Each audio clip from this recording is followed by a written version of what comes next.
Sophia Ménard, bonjour. Donc on est ensemble pour parler de deux créations que vous présentez avec la compagnie Non Nova dans le cadre du Festival Caravane de Cirque. Avant de revenir dessus, peut-être nous présenter justement de cette compagnie que tu as créée il y a 15 ans presque. Oui, ça fait presque, ça doit faire presque 15 ans maintenant que j'ai créé Non Nova. Et puis, que dire de cette histoire? C'est une histoire un peu rocambolesque parce que je suis parti du solo pour revenir à des solos en passant par nombre de personnes. Et finalement, l'équipe de Non Nova, c'est quand même une grosse équipe puisque c'est quasiment 17 personnes qui travaillent. Beaucoup de projets, en l'occurrence, on va présenter ici PPP et l'après-midi d'un Fun version 1. Ce sont je crois que c'est la 12e et 13e création que j'aurais réalisée avec la compagnie. En deux mots, la compagnie, c'est un regroupement de personnes. Moi, j'ai toujours travaillé sur le fait de rencontrer les personnes et au fur et à mesure de les emmener, de leur proposer de venir. Donc du coup, c'est pour ça que cette compagnie est un peu disloquée. Elle est implantée à Nantes. Mais après, les gens viennent un peu de partout. Mon créateur de son vient de Bruxelles. Certains viennent de Rennes, d'autres de Paris, de Cherbourg. C'est un peu très décentralisé. Mais toujours des histoires de rencontres humaines très importantes, puisque pour moi, l'histoire de Non Nova, c'est une histoire humaine. C'est des histoires d'amour et d'amitié profonde, de passion, de questions. Donc c'est cette aventure-là. Ouais, 15 ans, ça fait beaucoup déjà, c'est pas mal. Et du coup, rencontre humaine, donc là ça va se faire dans le cadre du festival à travers deux spectacles, donc PPP, on va commencer par celui-là. Qu'est-ce que tu peux nous en parler? Bon, PPP c'est une drôle d'histoire parce que c'est peut-être en plus que ici ça va être les dernières de PPP. Dans le sens où cette série-là sera reprise, mais peut-être que ce ne sera pas moi qui jouerai cette pièce dans quelques années. L'histoire elle est simple, j'ai écrit PPP au cours d'un voyage qui s'est fait en deux étapes. Le premier voyage, la raison finalement qui m'amène à l'écriture de PPP, c'est dans mon passif de jongleuse. Je me suis toujours questionné mais qu'est-ce qui pourrait faire que les spectateurs arrêtent de regarder la virtuosité du jongleur pour regarder plutôt l'être humain? Et qu'est-ce que l'être humain peut en faire? Alors, j'avais commencé un cycle que je nommais l'injonglabilité. C'est-à-dire jongler avec des objets qui ne seraient pas reconnus par les spectateurs. Donc je m'étais amusé avec des camions, des pneus de camion, des cactus, tous les trucs pour que les spectateurs aient un peu peur pour l'artiste finalement, un peu de compassion et non pas la recherche toujours de se dire « Oh, quel bel artiste !» Et donc ça a été cette première étape. La deuxième, elle est née tout simplement de ma question d'avoir vécu dans une peau d'homme pendant des années, d'avoir été travesti en homme. Et puis à un moment de dire je n'ai jamais réussi à être un homme, alors je dois tenter d'être une femme, donc de changer de sexe. Donc j'ai changé de sexe. Donc l'écriture de PPP arrive à ce moment-là, comme une sorte de qu'est-ce que je peux faire pour dédramatiser cette histoire et dire que finalement être trans c'est un choix de vie, c'est un choix de survie, c'est quelque chose qui n'a rien à voir avec une pathologie, qui n'a rien à voir avec ce que la société pourrait encore penser, que ce soit une folie. Mais c'est né de ces deux blocs-là. Et puis ces deux blocs-là faisaient une sorte de parallèle jusqu'à un jour où en 2007, j'étais en Afrique. Même 2006, j'étais en Afrique de l'Ouest. Je faisais une grosse tournée du spectacle Ascenseur, Fantasmagorie pour élever les gens et les fardeaux. Et puis lors d'un passage à Ouagadougou, Burkina Faso, je me suis retrouvé dans une situation très drôle, c'est que on était à un endroit un peu comme ça, avec un toit en tôle au-dessus, un espace ouvert, et je devais jouer là. Et il faisait très très très chaud.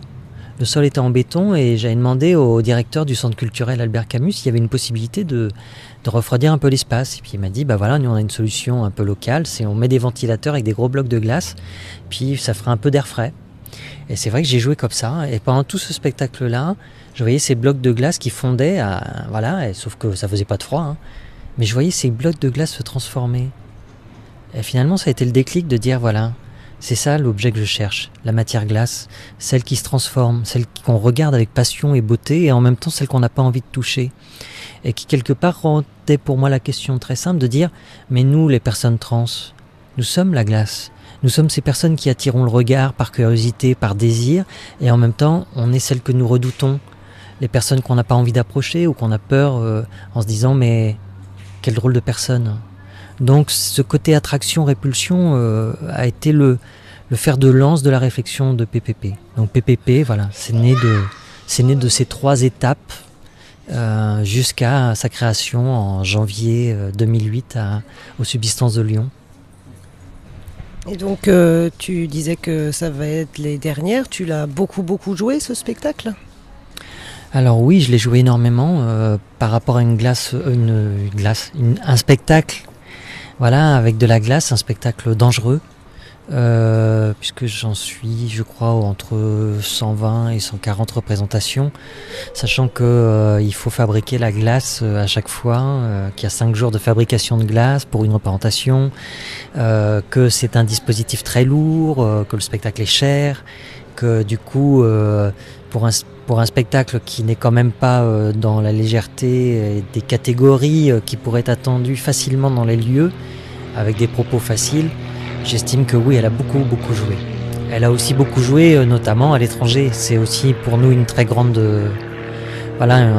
bonheur d'avoir pu se confronter à des publics très différents que ce fut l'Argentine, le Mexique, le Brésil, la Thaïlande. J'en oublie plein d'endroits absolument magiques où on a pu confronter nos regards avec cette question. Tu parles de dangerosité, c'est dans quel sens en fait ? C'est dans le sens où, si je vous disais, vous allez vous retrouver sur un plateau de 10 mètres sur 10 mètres et qu'au-dessus de vous, à 4,50 m, se trouvent 120 boules de glace qui pèsent 3 kg et qu'elles vont tomber de manière aléatoire. Et que vous allez être en dessous. D'accord. Alors, ça fait 120 épées de Damoclès, ça fait 120 fois où on peut mourir. Mais c'était la question pour moi essentielle, c'est que c'était pas forcément la recherche absolue de la question de la mort, mais c'était la question de la survie. Et de dire, est-ce que vous allez regarder cet être humain si d'un seul coup vous vous rendez compte qu'il est dans un endroit en danger ? Est-ce que vous allez faire quelque chose ? Et la chose que je demande aux spectateurs, c'est juste de s'identifier. De se dire, est-ce que toi tu serais là ? Est-ce que tu sais que tu es là tous les jours ? Tu es là à frôler la mort tous les jours, mais tu veux pas le voir, tu fais pas attention. Donc voilà, après ça a été cet enjeu-là. Oui, il y a un danger réel. Tu disais donc que tu avais joué le spectacle très souvent dans de nombreux lieux différents et les réactions du public sont, j'imagine, différentes, mais à quoi tu as pu être confronté dans les différents pays ou suivant ces années ? Je suis confronté à tout, entre les gens qui supportent pas et qui sortent, les gens qui ne peuvent pas sortir du théâtre après parce qu'ils sont dans un état de choc. Je dirais que c'est une question pour moi qui est lointaine. Ça ne m'est pas évident de monter sur scène. Je suis pas une enfant de la balle. Je suis né d'un monde ouvrier qui n'allait pas au théâtre. Je suis venu à la jonglerie par Jérôme Thomas. Je suis venu après à cette question des arts par les artistes que j'ai rencontrés et la pratique scénique que j'ai eue en tant qu'interprète. Mais il y a une chose qui m'est essentielle, c'est que je ne sais pas pourquoi les gens viennent au théâtre. Qu'est-ce qu'ils viennent chercher ? Pourquoi ils paieraient un billet pour venir voir une compagnie non nova avec une personne qui s'appelle Fia Ménard ? Donc quelque part, pour moi, c'est une relation très particulière. Je me dis, si les spectateurs doivent venir, je dois être là pour essayer de leur faire vivre quelque chose. Non pas leur montrer quelque chose, puisqu'on est une société qui montrons énormément. Mais par contre, une société qui soit capable de faire vivre à un spectateur une autre émotion, un autre instant, qui puisse oublier, ne serait-ce que le temps d'un spectacle, ce que c'est que d'être au monde, qu'il puisse s'abandonner, c'est-à-dire que offrir pour moi ou au moins tenter de faire que le spectateur puisse oublier la société et qu'il puisse redevenir l'être humain que nous sommes, c'est-à-dire fait de chair, d'os, de sueur, de sang, de tout ce qui fait que cet être humain, il est exceptionnel.